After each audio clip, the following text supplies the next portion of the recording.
I had great help during all this week from my colleagues to prepare my late slide.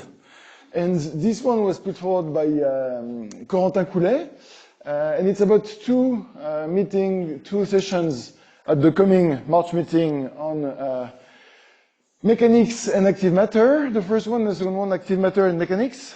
So if you're at this conference, you're probably, welcome to join us, submit your session here, and show the rest of the meeting that this is a thriving field. And so we look forward to receiving your submissions. Okay, and now let's jump into the talk. So today I want to talk about a line of work on which I've been working over the past 10 years. It's a journey which started in 2014 when Yariv Kofri was working with Mehran Kardar on Casimir pressure in driven diffusive system. And he was telling me what he was doing, and I was telling him that I don't understand anything about pressure, stress tensor, and all these complicated mechanical things. And Yariv told me, but why don't you try to compute that in your active systems? It should be interesting. And we started doing that together, and that's been a very rich and journey, much longer than I thought. And I want to tell you about our most recent results that we start to understand, which deal with the Young-Dupre equation. So I was looking for a nice figure to illustrate the Young-Dupre equation, and I wanted something with active matter, and I was not finding it. And then Daniel Sussman came and helped, because he used AI to illustrate his talk. So I thought, yeah, let's do that. Let's ask ChatGPT to illustrate what is an active interface. Okay, so that's not exactly what I wanted to see, even though we have the swirling patterns in collective motion typical of active system. But it's easy to make fun of an eye. I was guilty. I didn't ask it to put a contact angle. So I said, please, do it with a contact angle, right? So this is now much better, and you see that there is a clear transition in contact angle as requested. Okay, and so without any more process, so this is not what I want to talk about. This is what I want to talk about, except that not exactly, because this is the passive case. So here what you see is the result of a numerical simulation, and I should say that 99% of what I will be showing has been done by Yongfeng Zhao, who was a postdoc in my group and is now assistant prof at Suzhou University. And so this is Yongfeng simulation. You have a bunch of passive colloids with attractive forces. There is a wall here which has a slight attractive interaction with the colloids so that there is weighting. And you see these macroscopic droplets that happily sit on the wall. And Young-Dupre equation tells you about the contact angle, meaning that if you follow the droplet here, the droplet meets with the wall at a finite angle, and that's the standard cartoon that you see. So you have a contact line with a gas phase, the liquid phase, the solid angle, and you have what's called the contact angle, phi, here. And the Young-Dupre equation tells you that this angle is set by the competition between the surface tension. So you have three surface tension at play. You have the surface tension between the gas and the solid that pulls this interface to the left. The surface tension between the liquid and the solid that pulls to the right, and then the liquid gas surface tension between the surface tension between the liquid and the gas. Yes. Just a very naive question. It looks like the contact angle on the right is different from the one on the left. Is that because it's moving? That's a fluctuation. Yeah. Yeah. So I'll come back here. Maybe it's a good time to say that typically when you open a book and you see this picture, it's not to describe this type of systems. It's to describe, water droplets on the surface. But of course, equilibrium being equilibrium, whether you use Hamiltonian dynamics in a fluid or Langevin equation for colloids, you should get the same thing. And so this is a droplet made with colloidal particle, not with fluid particles. And so there are much more fluctuations, and these simulations are actually very, very, very, very hard to do. Anyway, so one of the things that's really great about this equation is that it gives the interfaces with mechanical properties. I mean, you probably all have seen this type of pictures in books. And that's something which is not trivial at all, because the interface don't exist, right? If I zoom in this box, that's what I see microscopically. You have a bunch of particles going in and out of the fluid, and there is not, a clear interface. So how to endow such an elusive object with mechanical properties is not something that's easy. So the experimental observation by Young-Dupre is 2 centuries old. The microscopic foundation of surface tension using statistical mechanics and going from micro to macro dates back to Kirkwood and Buff, and then there were important works by Berry and coworkers, who tells you, okay, if you have your microscopic system and all your particles, this is how you compute the surface tension as some observable, and we'll come back to that in a minute. Then you can go in your simulation, you can measure this observable, and you can put them on this diagram. And the first surprise for me, which I didn't know, is that the arrows in the standard textbook point in the wrong direction, meaning that the surface tension between the gas and the solid is negative. So actually, the gas are happy, it's happy, it wants to spread against the wall. Same thing, the liquid is happy, it wants to spread against the wall.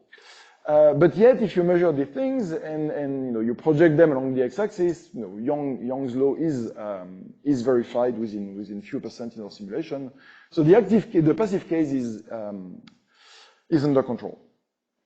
And so the question was, okay, now this is a simulation of passive colloids. I can do the same simulation with active colloids. And if I compare the macroscopic phenomenology, they are very similar. On top, you have these liquid gas phase separation, you have the wall. So, the reason why you get phase separation is different. On the bottom, I have active Brownian particles interacting with repulsive forces. And so I have motility-induced phase separation, which is different from the equilibrium liquid gas phase separation. But I will not know that. That will be completely irrelevant, the origin of this phase separation in this talk. Also, on the top, to get wetting, I need an attractive wall. You definitely don't want an attractive wall with active particles, otherwise you get complete wetting. So you want a repulsive wall instead. But apart from that, the phenomenology looks the same. So on the top, you know how to define surface tension. You know that Young-Dupre equation applies. On the bottom, it's not clear how to define surface tension. I'll tell you why in a minute. And it's not clear whether, some equivalence of the Young-Dupre equation should apply. Yes? Sorry, yes, small clarification. So you said that you get phase separation because of MIPS for Yes. active, and that the origin doesn't matter, but then MIPS only happens for sufficiently large Peclet numbers, right? Yes. So then this would only be characteristic of active systems with a sufficiently high Peclet Yeah, if you have number. repulsive forces, you could also have quorum sensing, in which case you don't have a threshold for the speed. But yes. Okay. So, here the idea is, what I will be discussing today is an active system that phase separates and how you build its surface tension. If I take the system on the top and I had just a little bit of self-propulsion, I will get an active system which initially will remain phase separated, and the equilibrium in the equation does not apply.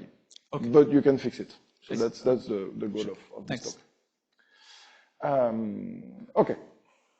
So for me, that's an interesting set of questions because I'm very ambivalent about whether it should work or not. On one hand, there is the non-equilibrium statistical person in me who tells me, it's out of equilibrium, so there is no reason to connect statistics and mechanics. Your system is not described by the Boltzmann weight.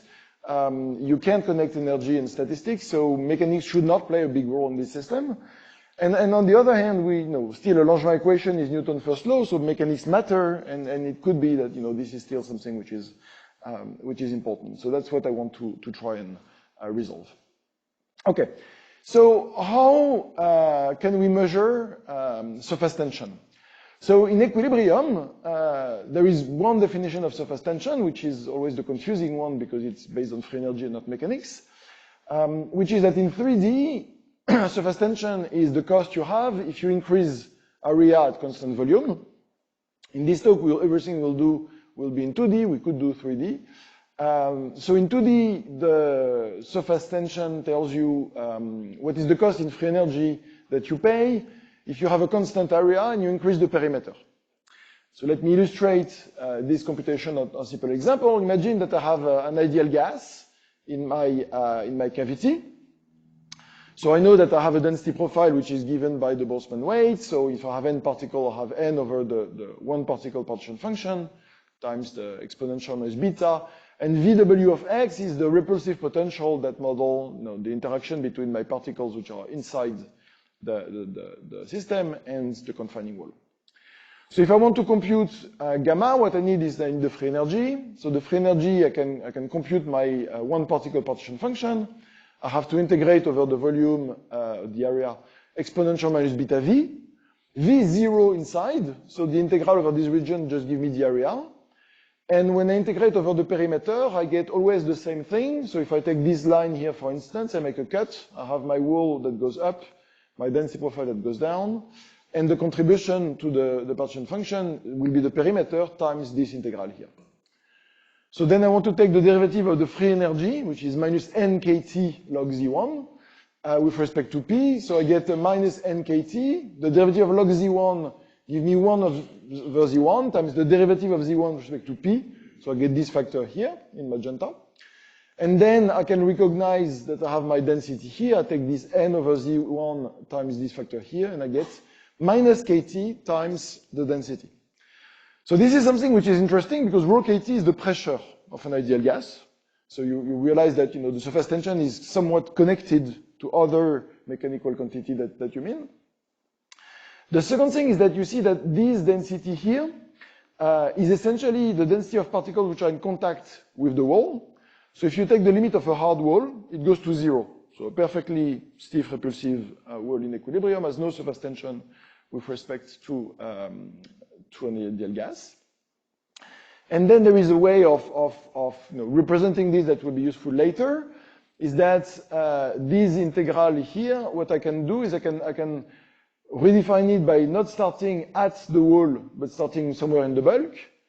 Say that's minus kt times the integral of the density, and then I have to remove the bulk contribution. And so what I see is that this is somehow the excess pressure that I have at contact with the wall. And this image will again be useful because we'll get exactly the same thing in the active case. So this is a thermodynamic route to compute surface tension. That's what you find in any textbook on surface tension. But if you want to do that with active particles, you can't because you don't have a free energy. And so instead, what we want to do is we want to find a mechanical route to computing that. This is what we did with pressure a long time ago. It worked very well. It was much harder to find the right setup to compute that for surface tension. And this is an idea that was suggested by Adrien Daher. And the idea is as follows. It's a variation of a kind of Langmuir gauge. So you take a solid like that, and you put a fluid inside, and you have a piston. And you have a spring that compresses the piston, and so there is some force Fx exerted on the piston. So if you look at the force which is exerted, the first contribution to the force is the pressure, right? The fluid is pushing on the piston. There is a uniform contribution. And so you have a force F, which is the pressure times here the length of this piston. But you can see that when this guy moves to the right or to the left, it changes the area, which is in the perimeter, which is in contact between the fluid and the solid. And so actually, at the end of this system, you also have two contributions, which oppose pressure because of sign definition, which are due to the surface tension between the fluid and the solid. Remember that the surface tension, what it wants to do is minimize the contact area between the fluid and the solid, so it wants the piston to move to the left. So if I do these experiments and I measure Fx, and if I know the pressure, if I have a pressure gauge, then I can measure the surface tension from this setup.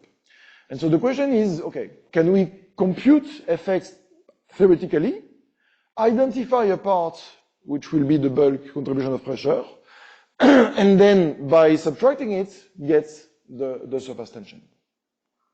So to do that, I have to be a bit more specific. We will work with active Brownian particles.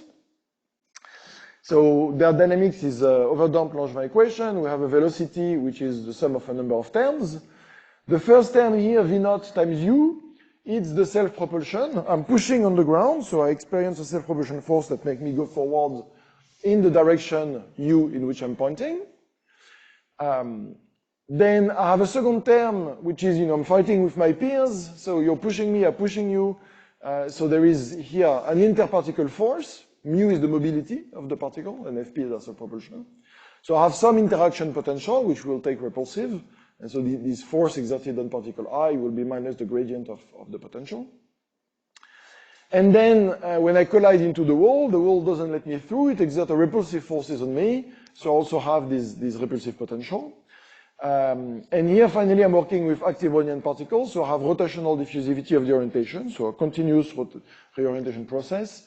I could have had, Ronen-Tumble particle, active Einstein-Uhlenbeck, all these standard models would work. Okay, so that's my model.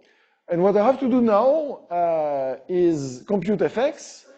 And if you don't like equations, it's a good time for a power nap, because this slide will be a bit horrible, but afterwards, things will be nicer. So I want to start from microscopic, and I want to compute fx. So the first thing I can realize is that I can consider a region in which the piston is, and then the force exerted by the wall on the particle is minus grad v. So the force exerted by the particle on the wall is plus grad v. The force density will be the density of particles times grad v, and if I want the total force, I simply have to integrate over an area that contains the full piston. Okay. And so one of the things which is nice here is that we see that the force, we can relate it not really to the position of particles, but to coarse-grained field, the density field.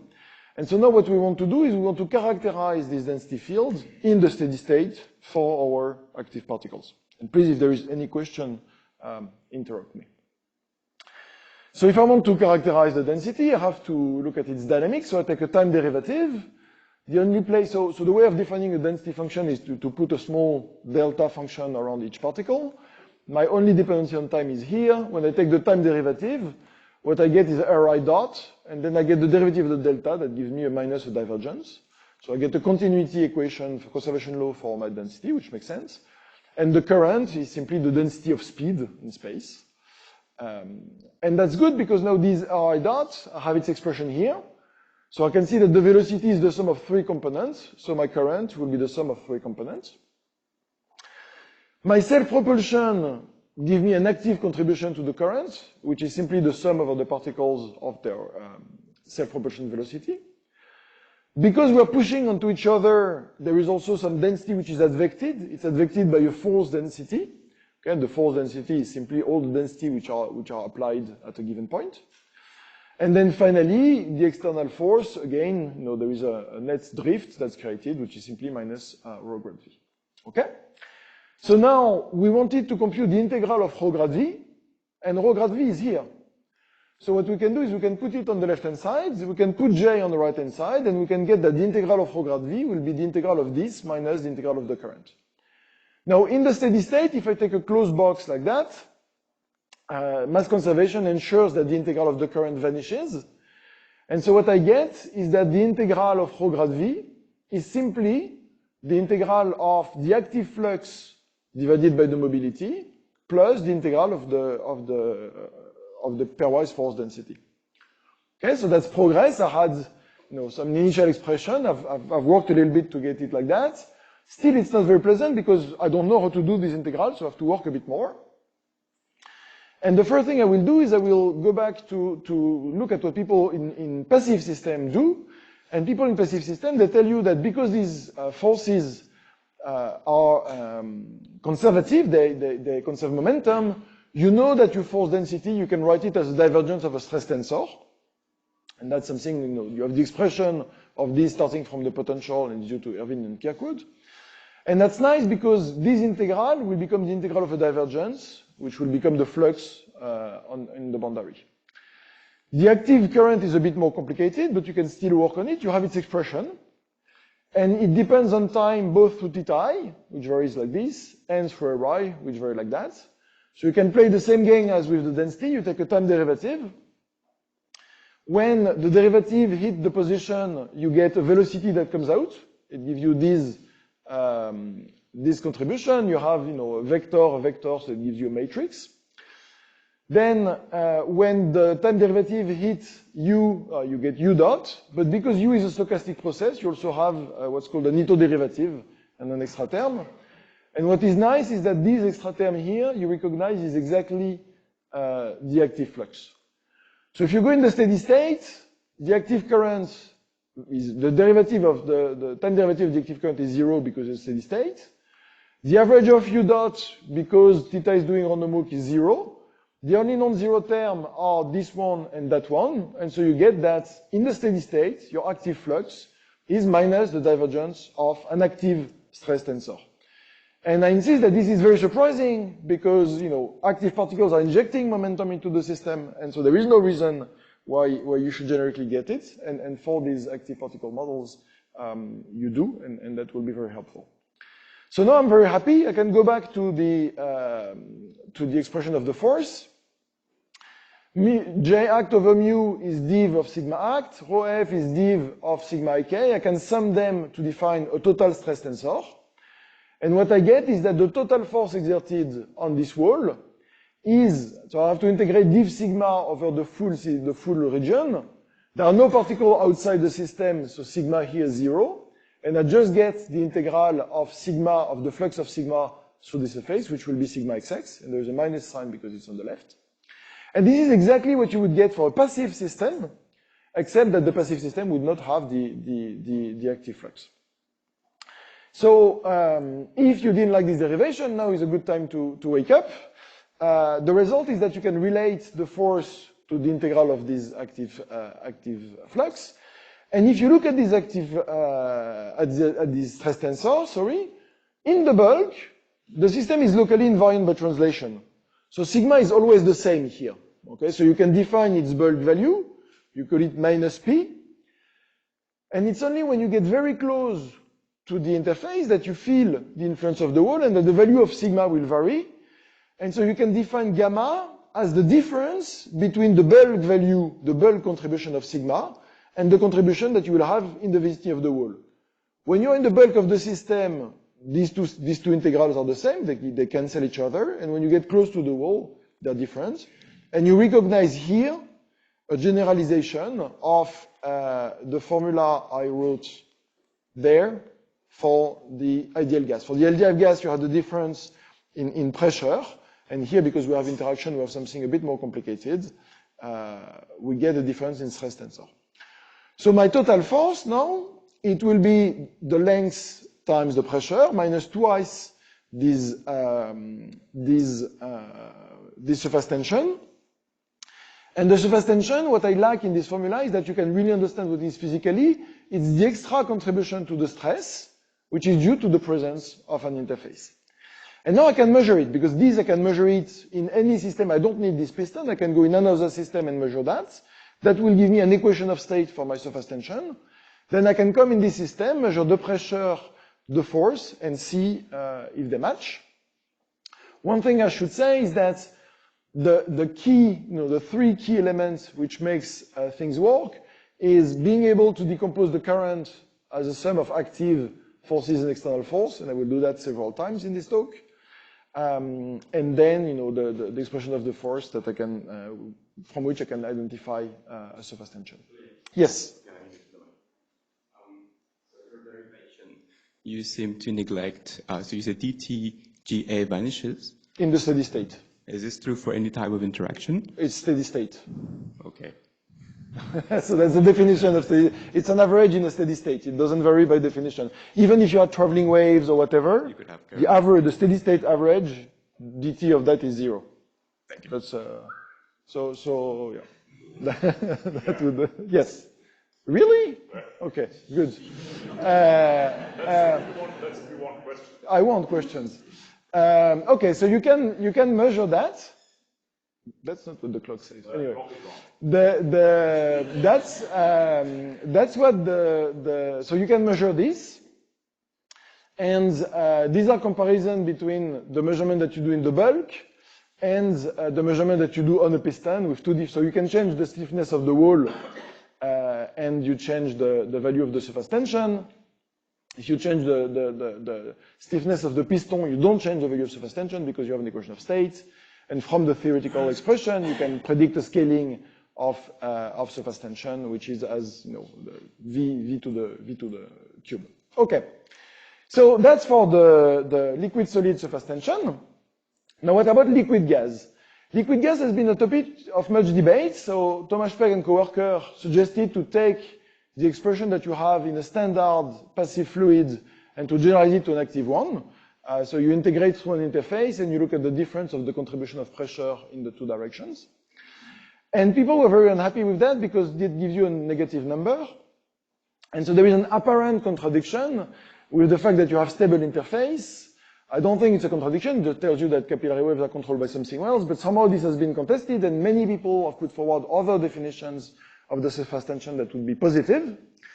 And one of the things which was, so I like very much these definitions for a reason that will be evident, but there were no mechanical measurements of gamma LG. So the question was, okay, can we measure that? So we took a system which is phase separated. So you have here, so that's a simulation. You have a gas here, a gas phase and a liquid phase. And what you can do is you can compute the total force exerted on the upper wall. You can define it again the same way from the density times the gradient of the potential. And you go back to this expressing the steady state current as the divergence of the stress tensor plus the external force. And when you do your integral, the only contribution which match is the one in the bulk. And you can, and a trick you can do, so in principle you have sigma YY, but you can subtract and add sigma XX. You haven't done anything. But if you put them with different colors, then you can identify the part in orange as something which is non-zero only close to interfaces, and the part in blue as something which is always non-zero and homogeneous in the systems. You recognize exactly the formula of Thomas, and what it tells you is that the force measurement on the top wall should give you a contribution which should be the length of the gas times the pressure on the gas, the length of the liquid and the pressure on the liquid, minus twice the surface tension. You can measure that, and you indeed find that the surface tension is negative, pushing outside, and so these interfaces are pushing on the wall, and so it's not a surface tension, it's a surface extension. Okay? So now we have, we can, so this, you may say, well, that's a minor contribution, does it has big impact? Yes, it does. A very nice experiment that you can do to measure surface tension is what's called the Wilhelmy plate experiment. You take a plate that you dip in a liquid, surface tension pulls the plate back. If you do that with an insertion in a fluid, what happens is that the particle is expelled from the fluids, and even though I have no time, I will play this. No, I will show you the trajectory actually. So these, you pull the plate, you measure the force, it's outside, you release the plate, and what you see is that typically this extrusion is expelled from the liquid. And with that, I turn to the active Young-Dupre equation. I can now go back, I have all my surface tension, I can measure all of them, I get these numbers, well, Yang-Fang get these numbers, and then we have a problem. Because there is no value of cos theta, of cos phi, such that you could satisfy Young law. Okay. You would need a cos phi larger than 1. So you go back to your derivation, then, that's all there is. So there must be something I forgot. And what I forgot in the two previous cases, for good reason, is that there is a current here on the left. Now the interface is breaking left-right symmetry, and so this will induce a steady-state ratchet current. If I have a steady-state ratchet current, this term here, J over mu, is just the drag, so this is the current, you can measure it in simulation. This will generate a drag, right? Because each particle is experiencing a drag. And so what it means is that your Young equation has to be complemented here by a new source of momentum, which is non-zero in this equation, which is the drag. You do it, you measure, you make the prediction, you get this curve. And it's a very subtle system because interfaces would not be possible without the current, but the current wouldn't be possible without the interface. So there is a subtle feedback that's between the interface and the current, and you can measure the full shape, you can predict the full shape of your interface. And Sriram is looking to asking questions, so I will close here by saying that it has major consequences on the shape of adsorbed droplets. In equilibrium, passive droplets are scale-free. You can rescale all of them by changing the density. It's not possible in active system. There is a size selection mechanism, and big droplets break into smaller droplets. And with that, I thank you for your attention, and I finish at 9:29.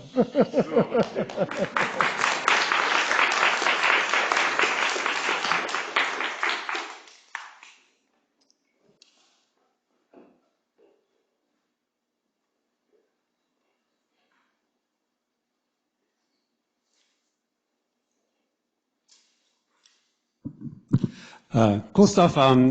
So if you have passive particles, I would imagine you'd have and you were to track the noise spectrum of whatever the interface could possibly be, probably get something seemingly random. But now that you've got an active case and you've got funnier particle fluxes and this coupling with drag, I imagine the noise spectrum should be very different, right? So there is an elephant in the room, is that many people over the past 10 years, including myself, are working on deriving the dynamics of active interfaces. And we all do that by trying to generalize Edward Wilkinson, KPZ, and everything. And there's been a lot of success in doing that, not by me, but by others. And none of these descriptions take into account the current. And this tells you you should. But it doesn't tell you whether it matters or not. Meaning that, you know, I've written here this equation, which tells you that the drag is here, but it doesn't tell you whether the drag is 10 minus 3 of the other terms, or if it's of order 1. So in this case, it's order 1, and you cannot, you know, you have to take it into account. For the fluctuating interface, it could be that, yes, current gives you some long-range coupling, blah, blah, blah, but it's already so difficult to measure the statistics of these interfaces that to order 1, you don't see it. So as far as I'm aware, nobody has really coupled. There have been lots of numerics that show how this current is important. Christina has done some on that. But in terms of deriving an equation that would couple H and J and see how this would lead to something different from Edward Wilkinson or KPZ, I think it's an open problem. Thanks. I'm curious to ask a little bit more about this current. So is there some global constraint to make sure that the droplet doesn't evaporate? Because I guess if you have current of particles coming out of the... So the divergence of J will be 0, so you have a steady state. It's something that I still, it's okay. So first, you know, to see this guy, what you do is you plot the length of the arrow is the log of the current divided by 10 minus 6. So it's a small current. And one thing which I still find weird is that you see that these arrows are not, again in the log scale, are not significantly different in the liquid phase and in the gas phase, which is again something I would never have plotted a current. I would have plotted a current that would have slided and just circled like this, and not something that penetrates into the interface. But that's what, you know, that's what it is. That's life. So we know how to predict analytically the current, the far-field current flow if you make a corner. So you take two walls, two hard walls, and you can show that there is a power law decay of the current that depends on the angle. It's a very nice computation done by Ustinov-Yariv. Here, it's a bit more complicated because it's a corner made by particles that can themselves move, so you can't use directly this.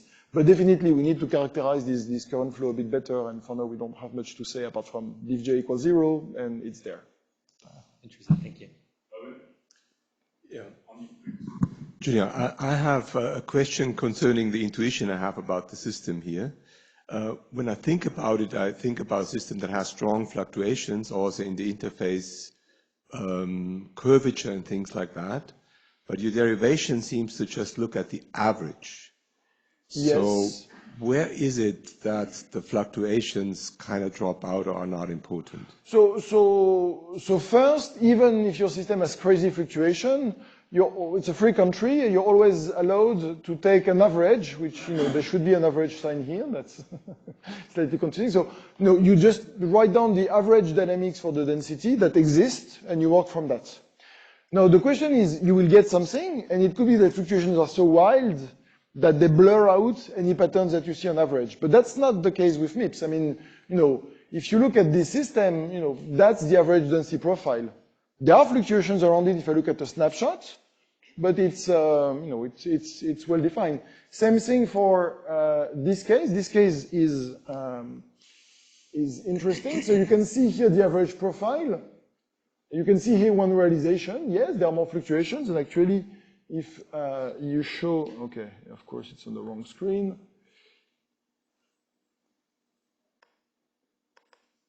What's wrong with you? So yes, there are fluctuations, but you know, your interface is kind of well defined. Now, you know, look at the size of the system. These were enormous simulations that Yongfeng did, and with heavily parallelized code and not LAMPS, but something really efficient. So these are very difficult to get to this. If you do small system, you'll never see anything. Same thing for the droplets.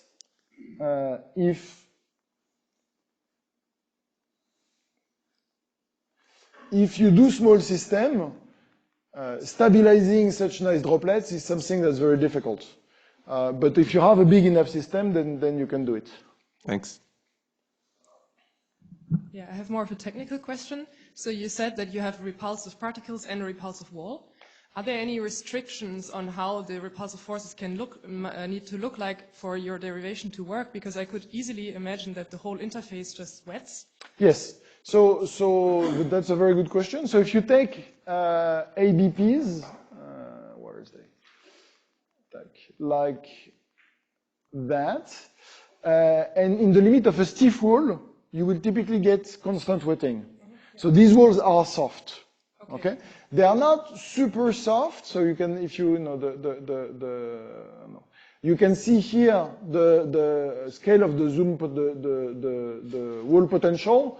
You can see that essentially the density really stops, at the beginning of the wall, but this softness is important.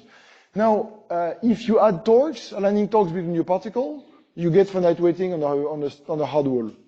So I think that just people have looked at wetting. So Francesco Turci, for instance, was telling me it's impossible. I never see wetting in my simulations. If you put a little bit of torque, you get it immediately because essentially particles do MIPS along the surface. But how does it enter your?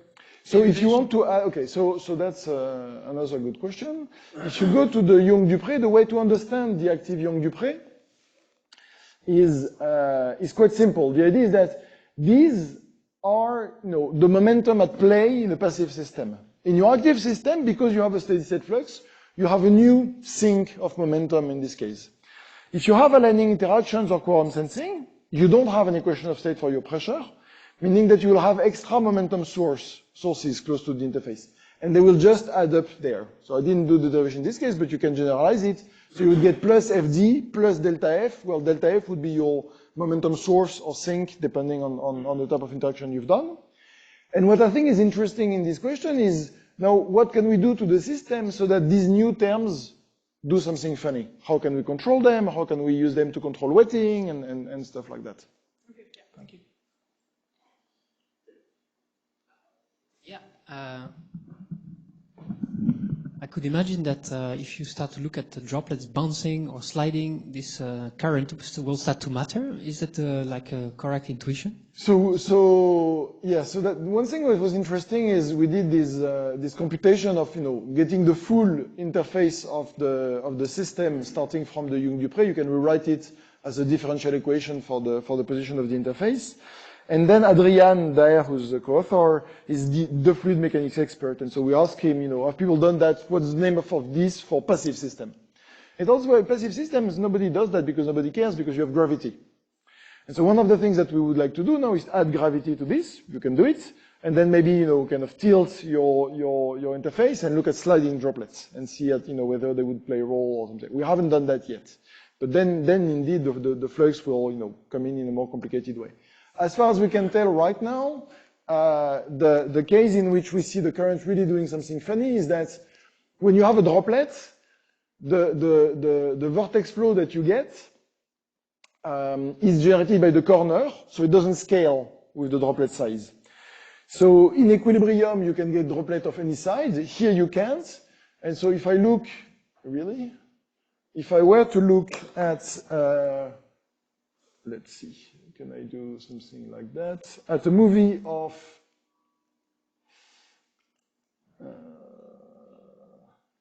no, up, up. Okay, no.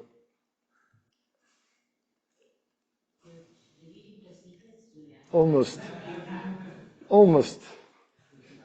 Yes, good. So if I look at the dynamics of a big droplet, you see that now the fluctuations that Erwin was speaking about play a big role, and this guy is breaking up. And these things are probably created by secondary circulation inside the droplet, and that's something that we still don't understand. And that's that's why we cannot get macroscopic droplets. So you can get stable phase separation, but not stable large droplets.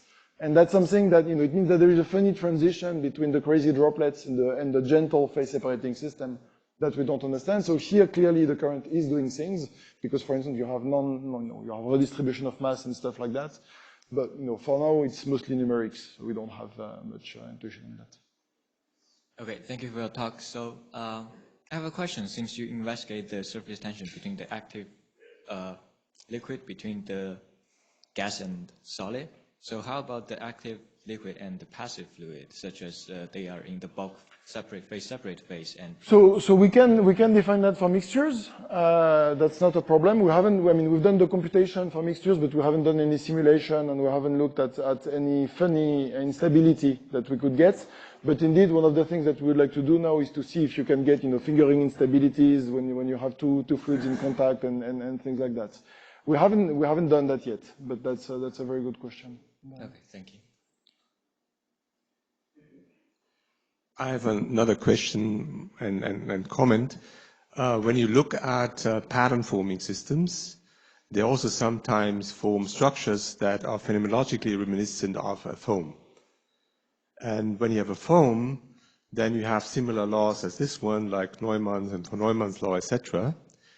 And what we find there is that you also have a violation of the Young-Dupre equation, that you have an additional term, and there the additional term in the diffusion reaction equations come from curls in the current. So if you go back to an equilibrium situation, you would lose them, and you would actually lose the whole phenomenon. So my question is, in your case, are those currents always non-zero? Is this a general statement, or can they be? So I don't think that you can get with purely repulsive ABPs any finite weighting without the currents. One of the reasons being that if you look at the surface tension, it's really dominated by the flow. So there are two parts. There is the part which is due to the direct pressure, and there is a part which is due to the motion of the particle. And this one is super large. And that's the one that presents so essentially your particles will just spread against the wall, and you can't escape that. Now, what you can do is what Aparna did some time ago. You take systems which have both attractive and repulsive forces, and you can go from passive phase separation to MIPS by increasing. And if you do it in a good regime, you can do it continuously without ever any reentrance. And so there is a system in which continuously you could take your surface tension from negative to positive. And in between, for instance, there is a point at which it would vanish. So we are trying to see if there is some funny physics which happens there. It's very hard to get simulations which are stable at that value, but this is something we're playing with. Julien, thank you for the talk. So I'm thinking about an experimental system, say, good. A dense material suspension So the active particles are immersed in the liquid, and there's a gas phase. So there's a real gas phase, and the active particles are not able to escape the interface, like shown here. So can this calculation or the theory be applied to such situations, or so that's a very good question. So right now, what I don't know to do is the case in which I would have full bulk momentum conservation, so bulk swimmers. What you can do is either something like the colloidal rollers or the several genus colloids who do phase separation on the surface, and then all these would apply directly, and instead of speaking about total surface tension, you would be speaking about osmotic surface tension. The case in which you have a momentum conserving fluid, essentially what you have to do is you have to do a many component description of your system. I'm going towards something like an active model H, and this is something that we want to do, but we haven't done it. And I don't know then how the flow in the active system would couple to the flow in the liquids, but I don't see from a physics point of view, especially because you have always a solid surface and some momentum exchange. I still think that these sources should be there. How they will materialize, I don't know. Yeah. So a related point.